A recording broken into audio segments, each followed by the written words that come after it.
shipping. Uwian na naman tayo. Medyo ulit na ng konti. 7 plus pa lang ako.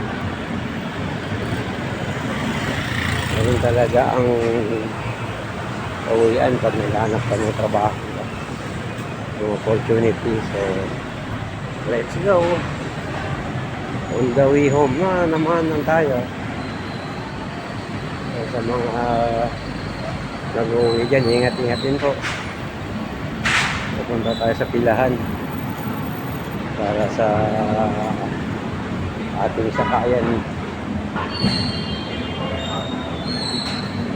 So, sana ako konti na yung pasahero kasi alas 7 pasado na. Kalaban naman ito yung traffic. So, good night. Ingat po ang lahat. God bless po.